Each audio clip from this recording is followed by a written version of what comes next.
Pagkatapos magdeklara ni Vice President Sara Duterte na tatakbo siyang Pangulo ngayong 2028, mga kababayan, maraming nagsilabasang mga pangalan na iniendorso ng iba't ibang politiko at mga partido bilang running mate nito ni Vice President Sara, mga kababayan. Unang-una, hayagang idineklara or iniendorso ni Senator Robin Padilla, iniendorso niya itong si Amy Marcos lang running mate or vice presidential candidate nito ni BP Sara. So ni Atty. Hinlo itong si Baguio City Mayor Benjamin Magalong, mga kababayan. At umano'y perfect partner or perfect match umano kay Vice President Sara Duterte, kung saan dinidescribe niya itong si Magalong na magkapareho ang pananaw at governance nila ni BP Sara, mga kababayan. Tapang at malasakit. Umano'y sa tapang mayroon si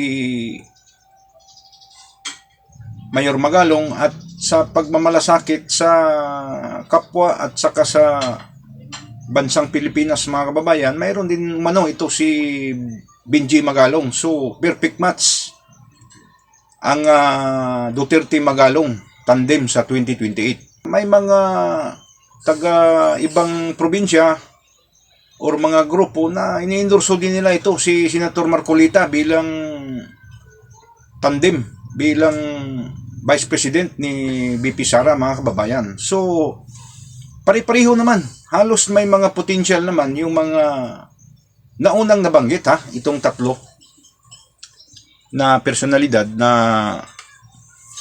unang lumabas ngayon pagkatapos magdeklara ni BP Sara na tumakbong presidente.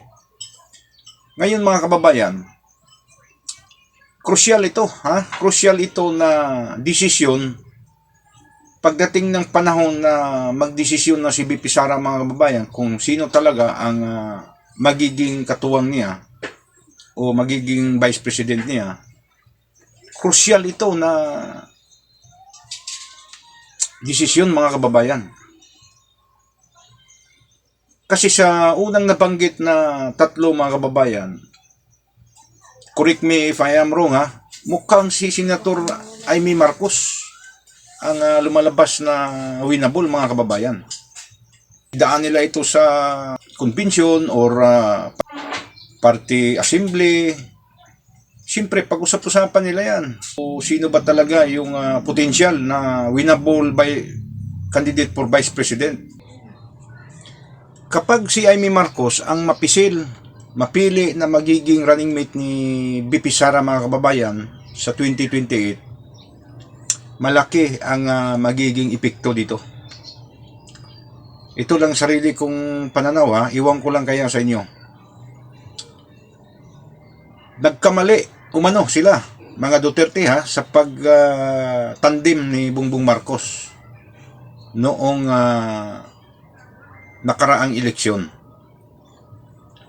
na nagiging presidente si BBM dahil umano sa suporta ng mga Duterte.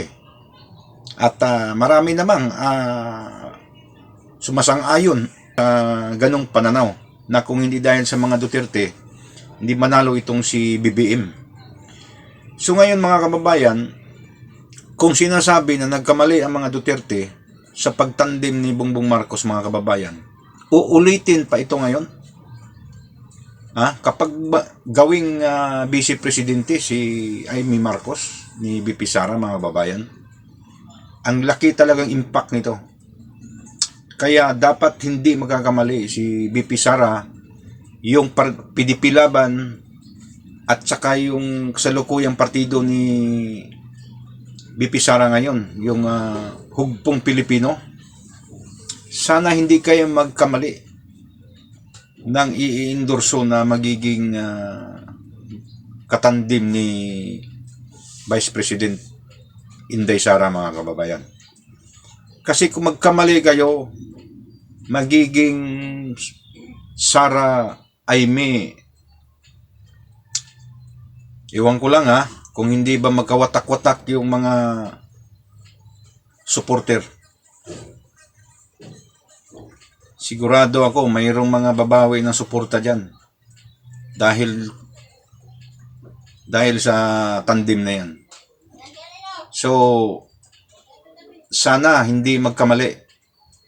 Ini-endorso ni Robin Padilla si Amy Marcos dahil daw panahon na nabibigyan ng kapangyarihan ang mga babae. So, tandem Sara Aimee. Para sa akin, hindi talaga tama yun. Yung kay Robin. Wag naman sana, Senator Robin. Okay naman si Aimee. Kaso lang, hindi muna ngayon. Kasi galing lang tayo sa pagkakamali. Magkakamali na naman tayo kung sakasakali man. Lalabas talaga yan. Mananaig talaga yung dugo kaysa tubig, mga kababayan. Pagdating ng panahon yan, kung magkatandim yan dalawa, magiging sagabal yan si Aimee. Pagdating sa mga desisyon, lalong-lalo na